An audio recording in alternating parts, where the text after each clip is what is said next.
बोल श्री सतगुरुदेव भगवान की जय। श्री शांति धाम उदासीन आश्रम लोचा राम। हर प्राणी के जन्म के लिए जो पराया हित करते हैं उनको परमात्मा उन पर प्रसन्न रहता है।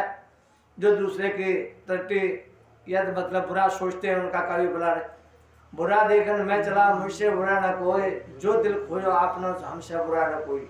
ऐसे ही परम पिता परमात्मा की कृपा से एक कसाई एक गाय को मारते हो जाए, गाय को रहने भाई ले जा रहे हो तो जाओ में कई कहानी है। एक राय तो शंकी है, एक ये है। तो ऐसे परमात्मा की कृपा भाई तो गाय आगे चलती चली जा रही, तो भाग के गई तो एक संत ऐसे बैठे थे हमारे जैसे, स्वयं भगवान का ध्यान कर रहे थे, पर धुना में बैठे बैठे तो हमारी होके गाय निकल के जा रही। जब गाय वहां के होके निकली तो उन्होंने क्या किया कि वहां से कसाई आया। तो कसाई ने कही बाबा गाय किधर को गई? तो गाय वहां लुप्त हो गई, गाय लुप्त हो गई, किधर को गई?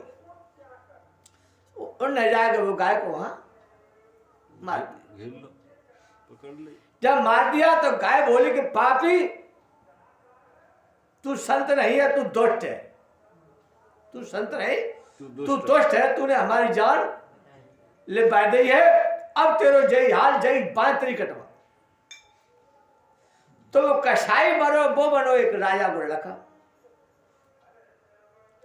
और वो गाय मरी वो एक एक राजा घर लड़की कन्या पैदा हुई। देखो अपना बतला कोई नहीं छोड़ता है। कोई कहे कि हम अच्छो कर रहे हैं, अगर दगा किसी का सगा नहीं तो करके देखो, और नहीं तो जिसने किया हो उसके जाके घर देखो। दगा अहंकार जो प्राणी को नाश कर देता है, पर परमात्मा की भक्ति कभी नाश नहीं करता। तो ऐसे ही प्रभु की माया क्या हुई कि वो काड़ा धीरे धीरे वो लड़का बड़ा हुआ और राजा बहुत दानवीर था। तो राजा ने क्या किया, ठाकुर जी का मंदिर बनवाया, बहुत सुंदर मंदिर बनवाओ। तो उनने जब पुजारी तलाशो तो पहले मंदिरों पे जो पुजारी रहता उसे तनख्वाह मिलती थी, और आज भी जैसे मस्जिदों पे मौलवी रहते हैं उनको तनख्वाह मिलती। क्योंकि कोई प्राणी सब घर तन मन छोड़ के और तुम्हारे दरवाजे पड़ा है, अगर वो दुखी रहेगा तो उसका क्या प्रारब्ध कुछ नहीं। तो वो पुजारी बामे वो पंडित जी जो महात्मा आते ना, तो महात्मा आते परमहंस बनना चाहिए, पर परमहंस ना बनते भाई उन्हें पंडित घर में जन्म दिया, सो पुजारी भाई मंदिर के बन गया। इधर क्या होता है कि राजा की लड़की आई, वो सगाई आई लड़की, तो सगाई भगवान की ऐसी कृपा बनी कि वही लड़की उनके घर में आ गई। आज हम तुम जैसे लड़का देखें जाए तो जब तक लड़की का सहयोग नहीं बनेगा, बहुत से कहते हैं कि आदमी खराब है, कोई का लड़का खराब है, कोई खराब नहीं, हमारे प्रारब्ध खराब है, हमारे कर्म खराब है। तो कर्म के ही हीन होते हुए उन्होंने क्या किया कि जैसे वो पक्की हो गई, सगाई हुई, शादी होके आई, तो लड़की का नाम तो हर जगह व्यवस्था अलग होते नहीं होता। तो भगवान के पास एक कमरे में उनकी बहुत बढ़िया व्यवस्था थी, सो उसी में वो अपने लेटे थे। लेट गए तो लड़की को दूध ले गई। पहले मर्यादा थी कि जो आदमी के देखा पत्नी दूध या कोई ना कोई चीज लेके जाती थी। तो जैसे दूध लेके गई तो वो तो सो रहा था, तो उसका नजर गई सुबह में बहुत सुंदर एक तलवार टंगी, बड़ी सुंदर तलवार थी कि उसमें हीरा मोती चमक रहे, और लड़की की वो दूध और पति को भूल गई, उस तलवार पे नजर गई। जैसे ही नजर गई तब प्रभु की माया क्या होती है कि उसने क्या किया कि जैसे तलवार के लिए हाथ चलाया, सब तलवार उसके गर्दन में लगी जाएगी। गर्दन। अब उसको सोचा कि हमारा आदमी मर गया, अब क्या करें। और सवेरे कहा आज हम कल तो आज आए ब्याह में, और आज ये आस्था हो गया, अब हमारा कल हमको सूली चढ़ाया जाएगा, हम क्या करें। वो सोचती रही। करीब रात के 12 बजे को सोचा कि जब मंदिर में यहाँ सामने पुजारी रहता है, इसी का नाम और नाम भी नहीं ले गए, जाने मेरे हाथ से बताया तो हाथ ये सारा हम कर देंगे। अब वो जैसे सुबह हुआ और राजा अपने उठे और कचहरी पे चले।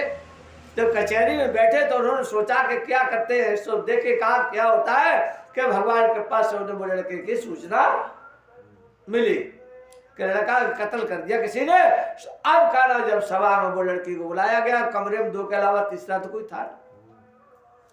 उन्होंने कही बेटा हम तुम्हें कोई सजा नहीं दे रहे, तुम सिर्फ ये बता दो कि इसको कत्ल करके लड़के का गया किधर को। उन्होंने ऐसे मंदिर का इशारा कर दिया। मंदिर से वो पुजारी को पंडित को बुलाया गया और पंडित उनका बहुत प्रिय था। अब वे सोचते थे अगर पंडित को मरवाते तो हमको हत्या पाप लगता है, अगर हम संत को मरवाते तो भी पाप लगता है। अब हमें क्या करना चाहिए और क्या नहीं करे। उन्होंने कही भाई तुमने हमारे कारण बच्चे को काटा है। उन्होंने कही महाराज हमने तो काटा नहीं, हम महल में गए भी नहीं। कि गए नहीं तो फिर ये कटा कैसे? पत्नी अपने पति को कैसे काट सकती है? ये बात उनमें हलचल पड़ी रही। जब राजा का दिमाग आ गया कुछ नहीं, इसको हम कोई सजा नहीं दे रहे, इसका हाथ कटवा दो। सो उसका हाथ कटा। जैसे ही हाथ कटा तो वो चल दिए। जब हाथ कट के चल दिए तो उन्होंने सोचा कि हे प्रभु ऐसी हमसे कौन सा पाप हुआ जिससे हमारा हाथ कटा। अब उन्होंने सोचा कि हम घर पर नहीं जाए, काशी जाए। तो काशी के लिए चल दिए। काशी के लिए चल दिए तो वहां पे क्या होता है कि वो गधैया और वो पंडित जी वो पहले हमने कही तो मांस खाती गधैया को। तो अब वो कह रहा हूं क्या होता है कि जैसे वो काशी पहुंचे हरी लड़ाई दोनों ने। तो वहां जैसे पंडित जी के दरवाजे पे गए सो पंडितानी बहुत बुरी तरह गाली दे रही। पंडित जी वे तो भाई पूछे भारे सोची कि हम तो अपनी बिठा बूझे हुए आए और जाके घर से इतनी बदतमीज बोल रही है, इसका कारण क्या है? तो अपनी नहीं पूछेंगे, हम इन्हीं की पूछेंगे। तब तक पंडित जी कहते पोथी पत्रा समेट के चले आए। उनने कहीं सो चौकी बिछाई और पत्रा खोलो। उन्होंने कहा महाराज पहले हम अबू आए थे अपनों कष्ट, पर एक बात बताओ कि हम तुम्हारे घर पर जैसे गए तो तुम्हारे घर पर बहुत जोड़ की लड़ाई हुई। तो पंडितानी बहुत बुरी कर रहा है, बहुत बुरी कह रही कि हम तुम कुछ कह नहीं सकते। उनने कही इसकी कोई बुराई बात नहीं है। जे पहले गधैया आती जे गधैया आती है खोद दो और हम आते कौआ सुजा खोच के खा रहे। तो भाई पंडित आज हम नोच नोच के समझने खा रहे, आगे चल के हमारी करनी खराब होगी। जो हमारा हम खा रहे बैठे बैठे यहाँ हम बच नहीं सकते अगर भजन नहीं करेंगे। जो अन्न दान के बहुत बड़े दांत है कि आंत को मार देते। जो संत भजन नहीं करते समझ लो कि क्या होगा। तुम अपने दान करते रहो, कैसा भी संत हो उससे बुरा मत कहो। राधे कृष्ण करे में तुम्हारा कुछ नहीं जाता है, उसका कर्म उसके साथ रहेगा। देखते रहो कि क्या होता है, उससे भोगना पड़ेगा। ऐसे ही भगवान की क्या कृपा हुई। उनने कही कि जब हमारी पत्नी है ना जो गधैया है, उन्हें कैसे कि जो गधैया खोद तो ये हम ये नोचते से एक दिन मेरी चोट जहाँ फंसी रह गई। सो भगवान की बेचारी गंगा में गिरी जाएगी और हमारी चोट लेकर ही नहीं भाई हम दोनों ने प्राण छोड़े। तो जे करी पत्नी हमारी वो हम बने पति पंडित है। अब तुम्हारा प्रारब्ध ये है कि एक बार एक गाय कसाई मारता हुआ जा। और ऐसी प्रभु की माया भाई कि वहां तुम पहले महात्मा थे, तुमको परमहंसी गति मिलने वाली थी, पर अगर तुम जो अपराध के कारण ब्राह्मण बने व मंदिर में पुजारी बने इसलिए तुम्हारा हाथ काटा गया। ऐसा हमारा भी प्रारब्ध बना यहाँ पे जो हमने डंडे खाए। ये भी जरूरी है। कोई दान देता है, कोई गाली देता है, कोई पूजा करता है और कोई पैर छूता है। संत को जो परमात्मा देता है वो झोली फैला के लेता है। अगर संत सा होगा उससे बुरी नहीं कहेगा। वो तो झोली फैलाए बैठा हुआ है, जो दे रहा है सो ले रहा है। तो ऐसे ही परमात्मा की कृपा तुमने कही कि जो तुमने कहा जब गाय के लिए तुमने हाथ किया था ना इसलिए तुम्हारा ये हाथ काटा गया। जो वो लड़की है वो गाय है और वो लड़का जो मर गया राजा का वो कसाई है। और जो हमारी पत्नी है ये गधैया है और हम कौआ है। हम सोचते हैं कि जो हम दान पुण्य लेते हैं इससे हम भी दान करते रहे। तो पहले ब्राह्मण पंडित लोग बहुत संतों के दान पूजा दान पुण्य करते थे, बुलाते भंडार, पर आप कोई नहीं बुलाता। तो पंडित से और सिर्फ पैसा के प्रति है जो कुछ है सो, चाहे पंडित हो चाहे कोई हो, वो ऐसे कुल लोग बर्बाद हो गए। देखो पहले धीमर पानी बता दो सुखी नहीं रहो। नाव को एक ब्याह में 2,500-3,000 रुपया मिलते हैं, 10,000 रुपया मिल जाते हैं, पर लेकिन नाव सुखी नहीं। ऐसे ही पहले मेहतर जो भ्रष्ट वित्त कमाते ना गांव में तो घटा मिलते थे, वो सुखी नहीं तो ये हमारे यहाँ को जो पंडित पंडिताई करते वेदी पढ़ते वह तो सुखी न देख। तो सनातन धर्म मर्यादा का मतलब ये है कि हम सनातन का मतलब सब एक है, मानवता जिसके अंदर है वही सनातन धर्म, उसी को कहते हैं। पर लेकिन अब जातवाद फैला दी तमाम दुनिया कि हम जे अहंकार भर दिया। ऐसे हमने कई बार दर्शाया संतों के अंदर अहंकार है कि हम जूना खाड़े के, हम उदासी खाड़े के, हम फलाने खाड़े के, पर लेकिन ये नहीं सोचा कि हम संत बनकर रहना चाहिए। संत की प्रकृति क्या होती है? संतोषी। जहाँ संतोषी आया तो उसी को संत कहते हैं।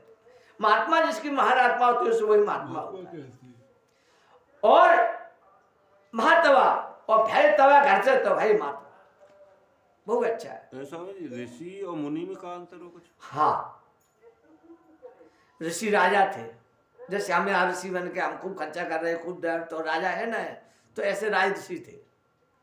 और मुनि वे थे जो अपने परमात्मा की चिंतन और परमात्मा की में वे थे मुनि। ऋषि मुनि धर ध्यान बना मन मंदिर आलसा, ऋषि मुनि सब हार गए, पर परमात्मा रामचंद्र भी ऋषि मुनियों की सेवा करने के लिए गए। तुम तो हो का सीता जी ऋषि मुनियों की सेवा करने गई, तुम्हारी केतान क्या है?